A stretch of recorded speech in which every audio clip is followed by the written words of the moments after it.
Hello and good afternoon to you all. That screenshot that I put up a short time ago of the young man crying comes from a gentleman who calls himself Nick from the gym, and he is a victim of domestic violence. He's a young man of about 30. He lives in the United States, and his TikTok posts on his face, he is covered in bruises, black eyes, bruises on his face. I haven't seen the rest of his body, but it's not looking good. And a couple of days ago, although he does try to remain positive about his life and so on, a couple of days ago he posted that video where he is crying. He is sobbing his heart out. He can't take it anymore. And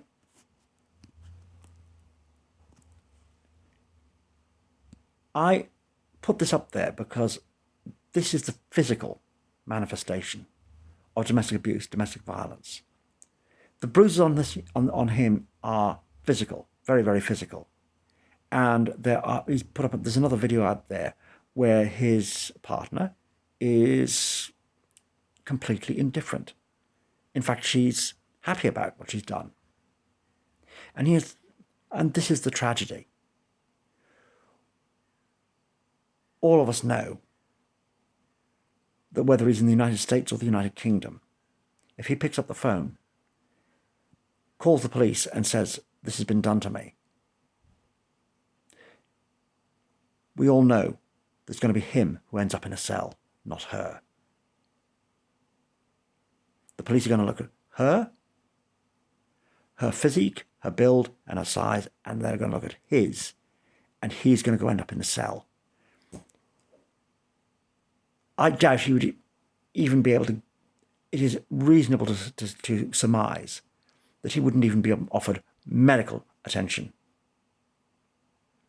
Now, I can't speak to the United States or the part of the United States he is in, but in the UK, PACE Act 1984, Practice Code C, Code of Practice C, does say that detainees in custody are entitled to medical attention. That is a legal requirement. But that's a minor point. What I want to say is this. I look at that young man, he is 30, so I am old enough to be his father. And I'm aware enough to know that the world that we are creating, or the world that has been created, is one in which, in a few years' time, that could be my son. That could be one of the sons that any of my daughters could have, and they could be watching their son go through that. And whether the bruises are physical like his, or emotional like the ones on me, and so many other fathers that I know, that is going to be what our sons and our grandsons are going to be going through, and our daughters when they watch their sons crying their eyes out because they can't take the abuse anymore. I watched that, and it is hard not to shout and swear and scream, because we know that this is that when this young man goes and reports this to the authorities, how he is going to be treated compared to the way his partner would be treated if the abuse was the other way round. Nobody is saying that women shouldn't be protected. But the inequality and the cruelty with which is handed out to male victims of domestic abuse, whether it's physical like his or emotional, beggars belief. So this is what I want to say to people like Sergeant Archambault of the San Diego Police, who wrote that women who make false claims should not go to prison. This is what I want to say to Farah Nazir, the CEO of Women's Aid, or Ruth Davison, the CEO of Refuge, Anne Burgess, the CEO of End Violence Against Women International, I don't want you to try and talk to this young man. I want you to go to his mother, his grandmother, his aunts, his sisters, if he has any. I want you to go to the people, the women, who saw him in a cot, who picked him up when he cried, and vowed to do everything they could to protect him when he was a baby and a small child. The ones who looked at him and said, oh, he's beautiful, he's going to rule the world. Well, look at him now.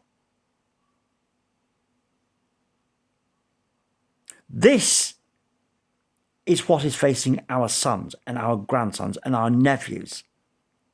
And by extension, this is what is facing our daughters and our nieces. For our younger male relatives, this is what's lined up for them. And for our daughters, they're going to be seeing their sons go through that. Because people like Sergeant Archibald, people like Farah Nazir, think that domestic abuse against men doesn't happen, or it's minimal, or it doesn't matter. I look at this young man who, yes, he is biologically young enough to be my son. And I'm angry. I'm angry that a world is being created in which his pain and the people who inflicted on him are not held to account. I've just spoken to a social worker, and I had sent her one piece of evidence that proved that my ex lied. One piece of evidence. There's a lot of it, but when her response was, there is no context to it.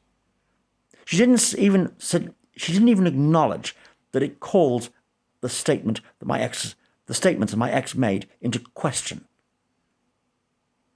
This is what we're up against, and this is why we need to see change.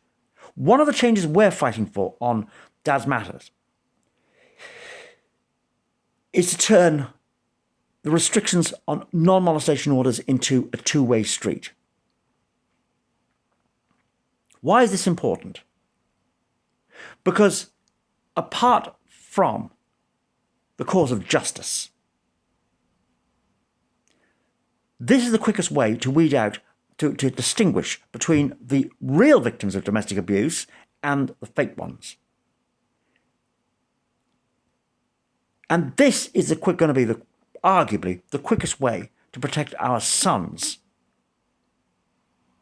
so that the time they have to spend away from their children is minimized.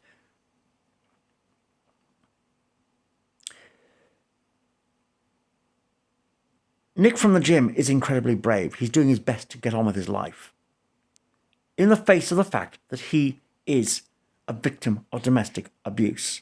His abuse is violent. And to all of those people out there who think it doesn't matter, I want you to imagine how you're going to feel when that's your son, or your grandson, or your daughter is watching her son cry his eyes out like that. And tell me why, and then come back and tell me why it doesn't matter.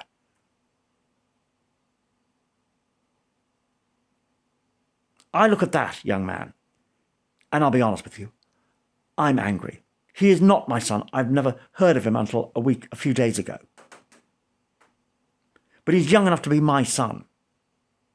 And what makes this frightening is that in the next 15, 20 years, that could be my son.